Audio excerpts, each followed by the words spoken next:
We have frozen pipes today, and the problem is not that the pipes freeze. The problem is actually when it thaws. That's when it'll flood things and make a big water mess. So we're going over there to check it out, and I definitely lost some rust on that bump. Sometimes if it's PEX, it'll freeze and expand the pipe and won't flood because it'll contract. But if it's CPVC or galvanized pipe or copper, we'll be in for a treat, because that's when the freezing expands the pipes, it freezes, it busts, and then when it thaws out, that's when the water goes through and floods everything. So stay tuned, we'll go check it out together. Inside the house, none of the fixtures worked. Not the kitchen faucet, the bathroom, the toilet, the shower, nothing. That either tells me that the water is off, all of the pipe underneath the house is frozen, I hope not, or that the valve or the main branch line is frozen.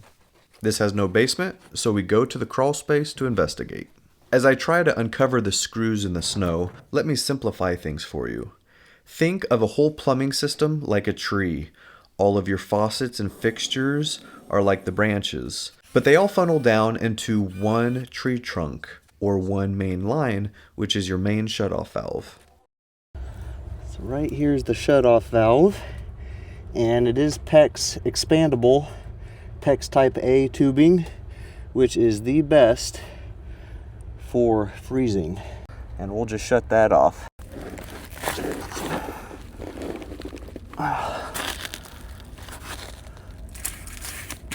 This is 24, 26 degrees. So I think this is frozen right here, because this handle won't turn and they have no water downstream. But first I'm going to check this line here, which goes to the hose bib.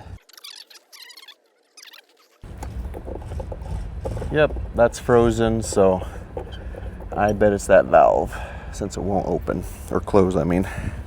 So what we got going on, we got us a heat gun. I think the whole house shutoff valve is frozen, so we're going to heat that up, and hopefully that'll allow the water to go through. If not, we might need to heat up some of the line that's also frozen. So we'll go thaw that out right now. As you watch me struggle and regret adding my winter weight on, I will tell you exactly what our goals are here. Our goal is to not heat anything up too fast. That can cause trouble.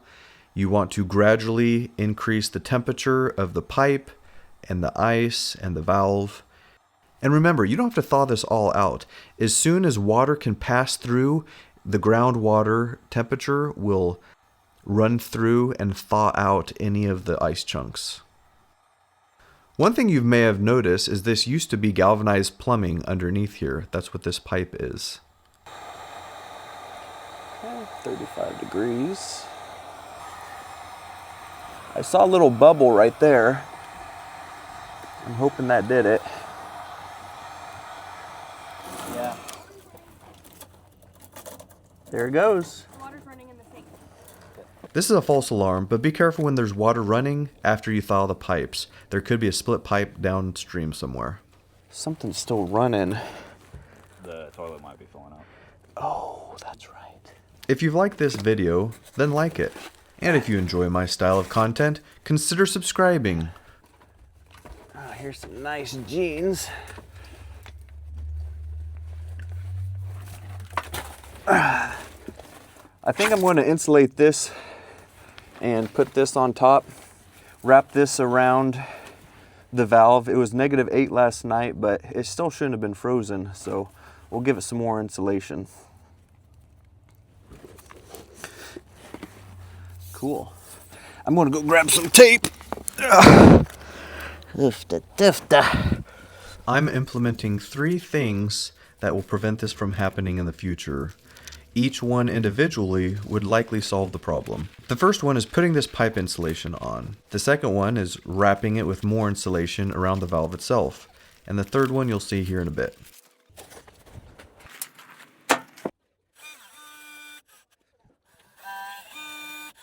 In the 8 years I've managed this, I've not got a call for frozen pipes in the past, and we've had colder winters, and I think I found the culprit.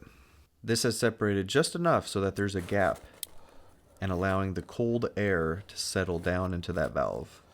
That, mixed with the valve no longer had its insulation, is why there's frozen pipes. I came back a few days later and put spray foam insulation in this, so it shouldn't be a problem in the future. This thing's handy. It puts out 140,000 BTUs. My furnace at home is 90,000 BTUs. So if this whole crawl space needed to be warmed up because the whole pipe was frozen, this would be good. You wouldn't want to use this on any pipe because you'd melt through it.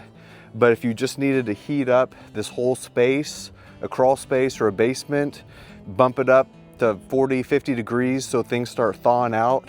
That way you don't need to put that heat gun all along the whole way. A space heater works good, but that's only 5,500 BTUs at 1,500 watts maybe. I'll put that down below what it is, but this gets the job done real fast, and they make these pretty cheap. I'll have a link below if you want those. Anyways, you get the point.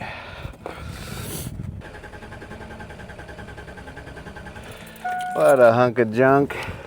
Here's how far the old trusty rusty, oh, not so trusty rusty, made it.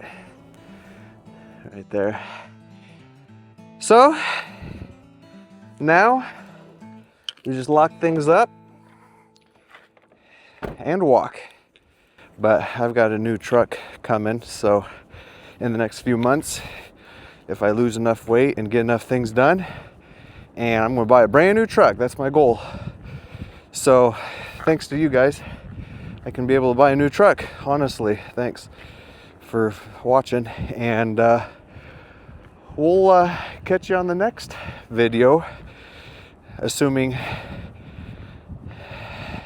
I don't freeze to death on my walk home.